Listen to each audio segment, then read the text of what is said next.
of that. Jeez, I gotta tell you a story. Starting off this week's vlog, there's a spider in my boot. I had the same cell phone number for probably 7-8 years. And every day, I've been getting these calls. Oh. And it's like, okay, people, I got a new number. So I'm blocking these numbers. I'm texting people, you got the wrong number. I recently got a new phone number after 8 years. My SIM card went bad, so I had to get a new number. So you expect people to call you that had the number before to the person they knew? Well, I blocked so many people from calling me every day. But these two numbers kept calling me. And I thought, oh, okay. I'm just gonna text them, wrong number, wrong number, wrong number. These people are not getting the message. And they kept FaceTiming me, and I just ignored the call. So what I did, I was at work, I thought, okay, these people keep calling me. I'm just gonna answer their FaceTime because it's driving me freaking nuts. One calls, she hangs up, and get it, the meme that come up on the phone had a guy, a girl, and 2 kids, and I go, somebody did not tell their spouse that they changed their number. She hung up, so I think she got the message. But the second number FaceTimed me. I was at work. So I'm like, all right, I'm gonna pick this up and let this girl know. Whoever she's calling, for the girl or the guy, has changed their number. So I picked up the FaceTime. Boom, there's a girl in all her glory, if you get my drift, combing her long brown hair in front of the camera. And I didn't know what to say, so I started laughing. I'm like, hey, what's going on? And she had her head caught combing her hair. As soon as she heard my voice, she flipped around. She should have been in a Marvel movie. She was gone, quick as the Flash. Oh, people, don't do that. Especially if I get the number, I'm gonna talk about it on my video. That's what happens. This is the Daily.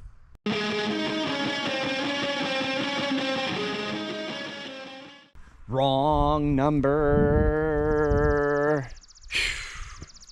Wow.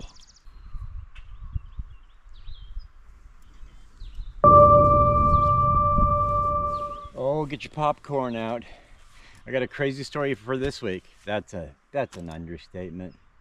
I'll talk about crazy stuff every week. It's just it's what I do. I got a sickness here, people. I am currently in Petroleum Center. Yes. More crazy stories come from this place than I can read, I can assure you.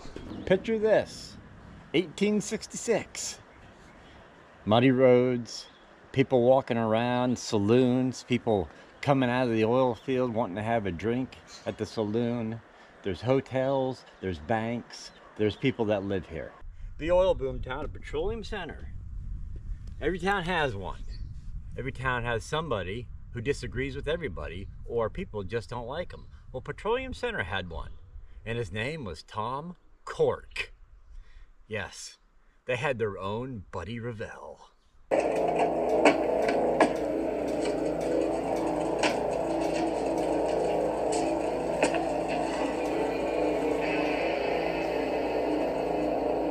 His name's Buddy Revell. Yes, they had a bully here named Tom Cork. Tom Cork. That's his real name. I'm not even joking. Tom had a nickname in town. It was Bully Tom. Bully Tom was a business owner. He had brothels, he had hotels around the area here. But he was known in the town here to be a hard man, and he had harder words, is how the story read. Harder words, and he was not a man to mess with. Let me paint you a picture of the image of this guy, because I couldn't for the life of me find a picture of this guy. But the guy was 5'6", dark hair, with gray eyes.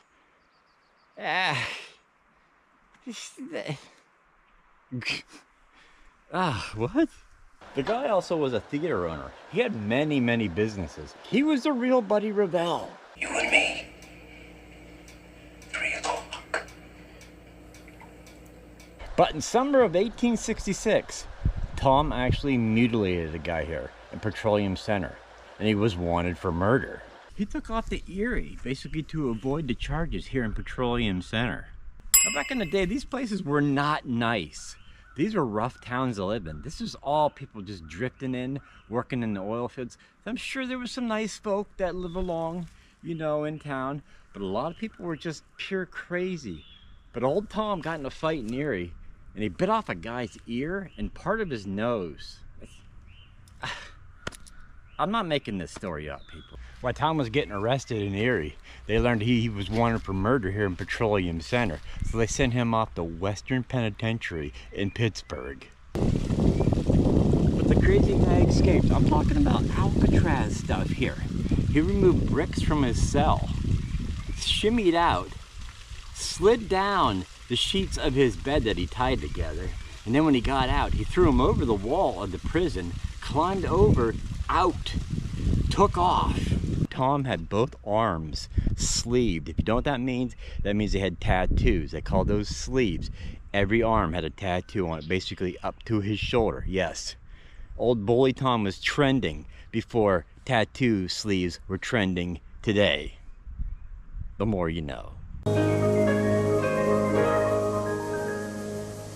And two, for the sake of the story, this guy's only 22 years old and everybody feared him here. It's crazy how you could be so young. Oh, he truly is the Buddy Revell of the 1800s. Watch this.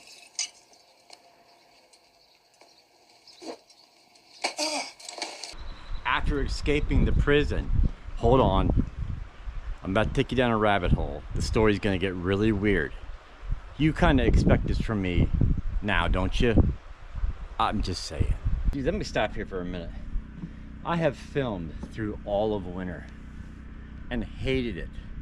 I cannot believe how nice it is today. Some days when I went out filming every week, I thought I would never make it through winter. And we didn't even have a hard winter, to be honest with you. But man, let me tell you, days like this, no wind, sun's out. This is what it's all about. These days like this, thank God summer's back. Man, oh man, they're doing a lot of work down here. They're improving it, so I definitely recommend you come down to Petroleum Center when they get it all done with. Brand new boardwalks. There's a lot of people down here working.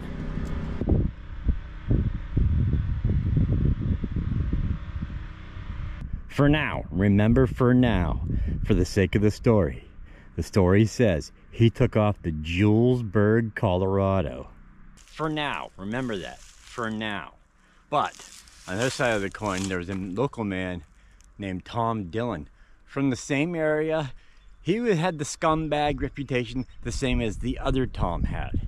He took off, didn't murder anybody, he just took off out of the area. And ironically, he was headed over to Julesburg, Colorado. They crossed paths in Julesburg, Colorado. And old Tom, old Corky there, gave Tom Dillon a job because he started businesses up in Julesburg, Colorado. Yes, and he started another brothel. This guy had, well, further along we get in the story, the dude had a woman problem. August 20th, 1867, Titusville Herald got a report that old Tom Cork died in Julesburg, Colorado. Don't get ahead of yourself. Story turns. I'm just letting you know, the story turns.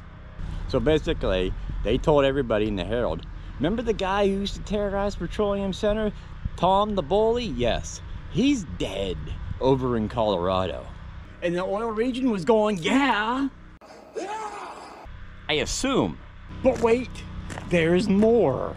9 days later, the Herald gets a report that Tom Dillon, old Tom the Bully's buddy, who worked for him in Julesburg, Colorado, he was killed too. He was hung by a mob of people.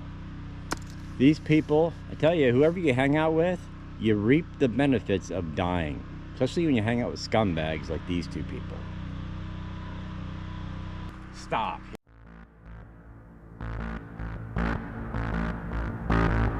This is where the story takes the turn. 3 months later, November 1867, Tom Dillon shows up in the Titusville Herald office saying, I ain't dead, but old Corky He's dead. Now Tom tells the Herald, he's dead, but I'm still alive. But I'll tell you what happened to old Corky. He basically, well, he bought 8 women for his new brothel enterprise. I know, I had to say it, that's all. And basically one of them defected. Marge Snyder, one of the Jezebels that Tom bought to start up the new brothel, took off with a man named Chanfray. Chanfray, yeah, French name. I don't know, it's what happened. This is what Tom's saying in the story. So basically, Tom said, you give me back my woman, or you give me the money for her. And old Chanfray said, no, not gonna do it. Now we have to head on over to the local home of Chanfray. Yes, the French dude, he come from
Shanny was from Pit Hole City, PA. Yes.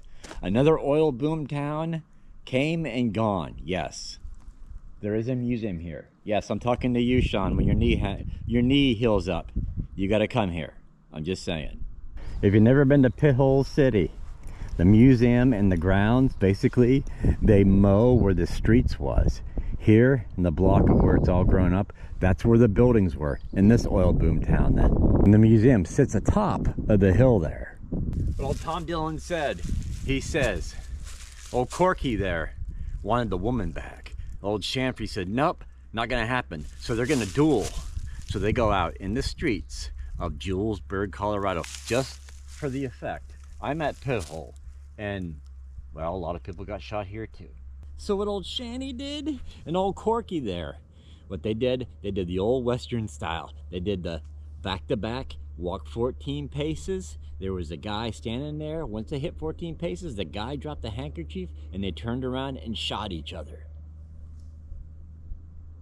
So you'd be armed, and you would go 1, 2, 3, 4, 5, 6, 7, 14. Yes, I'm doing it for the camera because I didn't put the camera in the right direction. Well, I'm dead. So let's replay this. 1, 2, 3, 4, 5, 6, 7, 8, 9, 10, 11, 12, 13, 14. And old Dillon said he dropped the handkerchief. They shot each other. He said old Chanfray got hit in the heart, pretty much died instantaneously. Now Tom, he got hit, but he lived 24 hours before he died. And that he brought Tom's body back to Erie to be buried by his father. So I don't know if you can tell on camera, but how genius of an idea that this museum had, where they mowed where the streets were, and they left the high grass where the buildings were. But if you look around, this boomtown was bigger than Petroleum Center. And there was a, well, yeah, this was a rough place to live too. Okay, stop. Do you think that was the end of the story? Seriously? I'd leave you hanging like that? Nope. There's got to be another plot twist in the story. I'm telling you. I love these things. A year later, a man named George Falkenberg from Julesburg, Colorado showed up. Yes, again in the Titusville Herald office. You can't make this stuff up. And he said old Tom Dillon lied. Tom Dillon wasn't there. He didn't drop no hanky. Old Corky didn't get shot. Old Shaney didn't get shot. That's not what happened here. What happened was Tom was out doing his thing, stealing people's cattle, you know, raising a ruckus. And what happened was he bought more women for his, how can I say this on my channel? I'm trying to be PG here. He's buying more dirty women. Let's go that route. You get my drift. And basically, well, he was roughing one up one night and a guy seen it and shot Tom in the next door neighbor's house. That's what George said. He said that was the story. Tom wasn't even there. Tom did it for the benefit because Tom was an employee of old Corky. And when Corky died, he took over all his businesses. Yeah, that's what George said. I can't ask George because George is probably long gone now. But George Falkenberg, he speaks the truth. And I can't find the graves of anybody. I hate that. They even got displays in the field here. And this is interesting right here. Why did Pit Hole pass away? Because the oil wells gave out a few months after the boom began. Signs of it ended appeared. Some wells stopped flowing even as new wells were coming in. So many wells drilled so close to one another meant quick. Yeah, they pretty much depleted the oil from this area. Man, oh man, pretty cool stuff. Even got displays in the field. Ooh, it's getting hot. Do you realize, man, if I had more time in the day, because like an hour from now, I gotta go to work, my actual job that I do. But if I had more time to do this, you know how cool and crazy how much content I could get pushed out. It's nuts. But man, what a stress reliever. I've said it before. I do this stuff on the weekends and through the week as I have a full-time job. But man, when I go do this stuff, all my worries and stuff in life, hard day at work, hard week at work, stuff that comes along in life, it just all melts away when I do this stuff. Sometimes you just gotta love a hobby, right? Well, that's a cool sign. Where I'm standing, that's what Pit Hole looked like. That's insane. Then you pan up. 2024. That's what she looks like now. I love before and after pictures. Come here if you think you're in shape. You'll find out you're not. Gotta go to the Walmart to get some necessities. I bet you can guess what I'm out of. Seriously, I'm sure you can.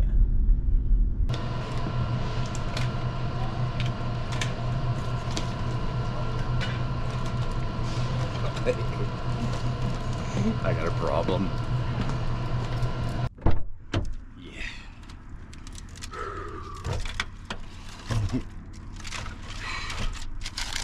Goodbye, Wall of Mart. Your Coke has went up $3. Thank you. What is your opinion on this story? Is that crazy enough? Well, it's one of my crazy stories. But when I read this, I figured, man, I got to do this story on when the weather turns. And today, beautiful.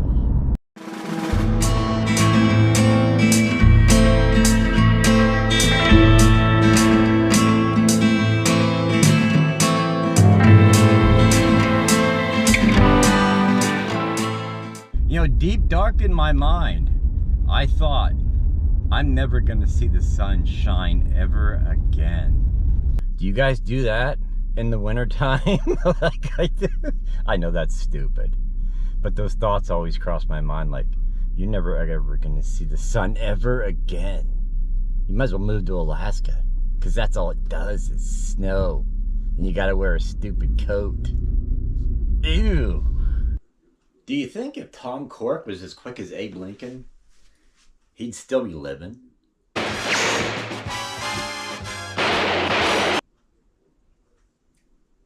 Maybe. Probably not. But go downstairs in the link where my merchandise store is. Check out all my merchandise, my hats, my hoodies, my shirts. And thank you all for supporting me every month. You guys buy stuff from me. So thank you. That means the world to me. This story is more confusing than the bit on the 1982 show Police Squad. Well, when I first heard the shot, and as I turned, Jim fell. He's the teller, Frank. But Jim Fell's the teller? No, Jim Johnson. Who's Jim Fell? He's the auditor, Frank. He had the flu, so Jim filled in. Phil who? Phil Din. He's the night watchman, Frank. But those were the days when the local man from Petroleum Center got shot with a local man in Titusville City over the fight, over the ownership of a woman. The stories that come out of Petroleum Center, they are some strange and wacky stories. Not to say I don't love them. I'm just saying the entertainment from that town just keeps on coming. But I got a question a couple weeks ago and I didn't answer it, but it came up this week. I was sitting in my chair editing. I got to thinking about it, and then I asked my wife, and she says, okay, how many hours a week do I spend on this Monday vlog I put out? You look at a day of research, a day of editing, a day of writing down the facts, to the fiction, to the true bullet points in the story, skipping the stuff that really doesn't matter, a day of going out and filming, 2, 3, 4 days, throwing it all together, editing 8 hours, putting the thumbnail together 3, 4 hours maybe. All this stuff combined, I spend about 23 plus hours a week putting out this Monday vlog. Some days are more, some weeks are less. But yeah, that's who the person who asked me that question. It is like a part-time job putting this out every Monday in between my full-time job. But it's a hobby where time goes by and you just don't realize you're putting all the time in. But it's fun. So I recommend everybody who has a hobby, go for it. If you enjoy what you're doing, you go do it. Because it's not work. Yeah, it's hard work, but it's fun hard work. I didn't even realize I do about 25, 30 hours a week making this Monday 20-minute, 25-minute, 30-minute video.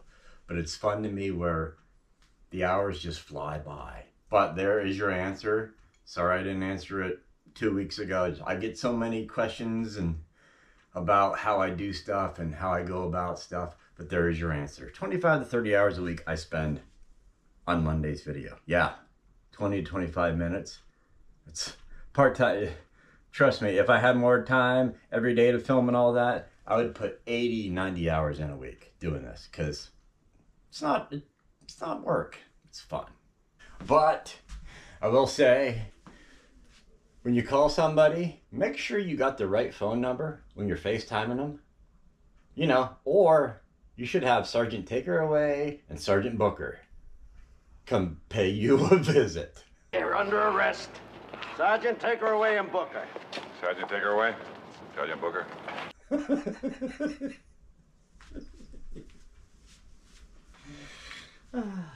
See you next Monday at 6. Yeah.